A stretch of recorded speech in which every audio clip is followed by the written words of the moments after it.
Oi, gente, Roberto Rilo Bíscaro aqui. Quem segue a história da música pop, do rock and roll, certamente já ouviu falar da era dos festivais na segunda metade dos anos 60, né, que culmina, claro, com um grande festival que tem 200 mil vídeos lançados, CDs lançados, e depois outras edições do festival lançado, que é o tal do Woodstock, que ocorreu em 1969. O que pouquíssima gente sabia é que no verão de 1969, antes do Festival de Woodstock, e não muito longe dele, na cidade de Nova York, mais precisamente no Harlem, comunidade negra lá de Nova York, aconteceu um festival de cultura do Harlem que durou algumas semanas, né, entre junho e agosto de 69, que no final das contas acabou reunindo 300 mil pessoas e que permaneceu esquecido praticamente durante 50 anos.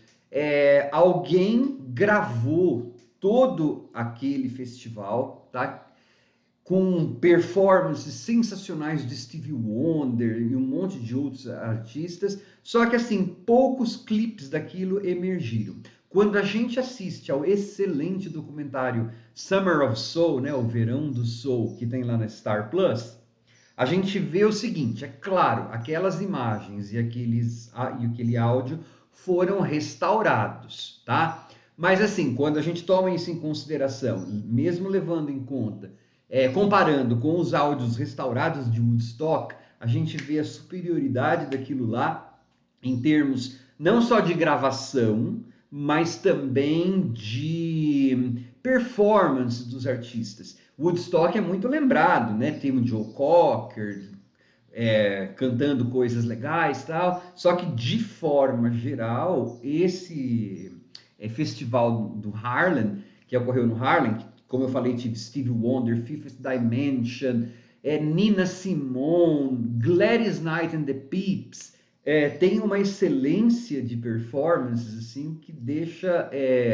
Woodstock no chão. Ah, e por que que esse festival foi esquecido e o Woodstock continua sendo repisado até hoje? Bom, isso aí você assista ao documentário para tentar descobrir por quê, mas antes eu gostaria de convidá-los a se inscreverem no canal Robertando, curtir os vídeos, compartilhá-los, agradeço bastante. Claro que existe o fato de que esse foi um festival inteiramente feito por negros e de música negra. Isso deve ter causado também uma certa influência de por que ele ficou esquecido durante tantas décadas, tá? Esse festival foi em 1969 tão grande assim, meio que para tentar dar uma alegria e apaziguar os ânimos, né, de uma década que terminava muito ruim para a comunidade negra nos Estados Unidos. Nossa, 50 e tantos anos, eu estou gravando em final de 2022, parece que eu estou falando de uma coisa de hoje, né? Porque assim, os anos 60 foram muito, sim, ok, houve o lado dos movimentos civis, da luta cada vez mais intensa dos movimentos civis, mas também uma série de assassinatos, né? O Martin Luther King, o Malcolm X. Naquele ano, 69, rolava a Guerra do Vietnã, e isso é um dado, né, estatístico. A maior parte dos soldados enviados para morrer no Vietnã foram negros. Em julho de 1969, enquanto ocorria o festival, o homem chegou à Lua, né, a viagem do homem para a Lua. Muitos negros viam aquilo como um desperdício total de dinheiro, né? Porque assim, tinha dinheiro para guerra e tinha dinheiro para chegar à Lua, só que os negros viviam em condições bem inferiores aos brancos, em 1969, né? Por isso que eu falei, em 2022 parece a mesma coisa. Então, esse festival meio que foi para elevar os ânimos. E aí, o documentarista e a estreia dele, ele é um músico, tal Questlove. A estreia dele como documentarista é sensacional, porque ele pinçou alguns números musicais, então aí já falo, tem Mavis Staples duetando com Mahalia Jackson, tem assim dois momentos do Stevie Wonder, em 69, Stevie Wonder estava dando uma guinada na carreira dele. Um solo de bateria e depois um solo de órgão, de teclado, que você fica assim, B.B. King, Fifth Dimension, né, que foi um grupo muito popular na época, nos anos, final dos anos 60, começo dos 70, eles eram negros, mas os vocais tinha muita gente que achava que era branco. Então, essas imagens do Fifth Dimension e dos outros artistas são complementadas com entrevistas na atualidade. Né? Então aí é que a gente aprende os dois membros do Fifth Dimension, hoje, 2022, né? 2019, 2020, quando foi gravado o documentário, falando, nossa, esse show foi tão importante pra gente, porque muitas pessoas achavam que a gente era branco, né? Então você vai ter clipes musicais, vamos dizer assim, trechos do show muito bem gravado, muito bem produzido.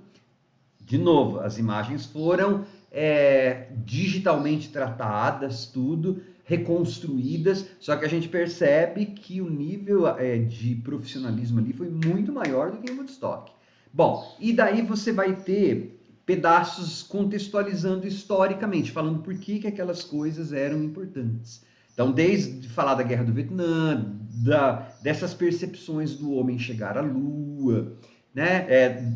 Da importância da música gospel, da igreja para a comunidade negra, a importância de você ter aliados não necessariamente negros. Então eles vão falar do então prefeito de Nova York, que era um republicano, mas era um republicano liberal. E é engraçado, eu amo soul music, né?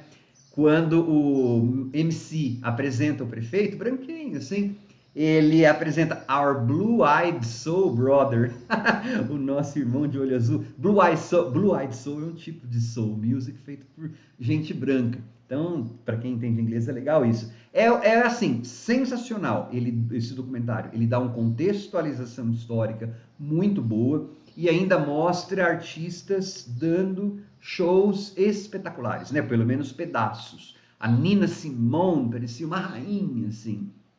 E falando coisas bem revolucionárias, né? Então, é legal porque às vezes as pessoas têm uma visão desses artistas já depois de velhos, mas eles não foram sempre velhos, né? E aí eles não eram artistas que estavam apenas lidando com questões de amor, eles eram artistas negros em um mundo que é hostil aos negros. Aí você vai ter Motown, então, por exemplo, a Gladys Knight, falando, ela era do cast da Motown. Então os caras da Motown pediam pra gente sempre ser educado. Então eles vão falar um pouquinho da Motown, né?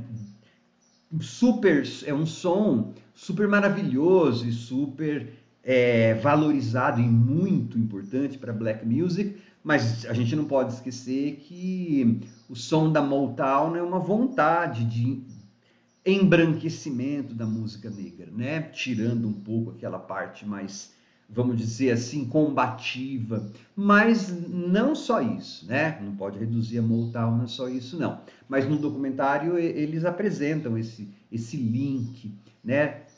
Do embranquecimento da música da Motown. Assim, é muito interessante. Interessante historicamente, interessante artisticamente.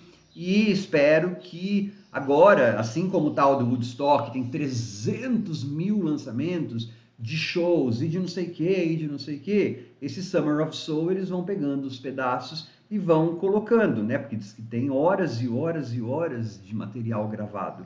Então esse material gravado agora precisa vir a público, não só o documentário com esses pedacinhos selecionados, muito bem selecionados. Tem B.B. King, tem um monte de coisa muito legal. Tchau.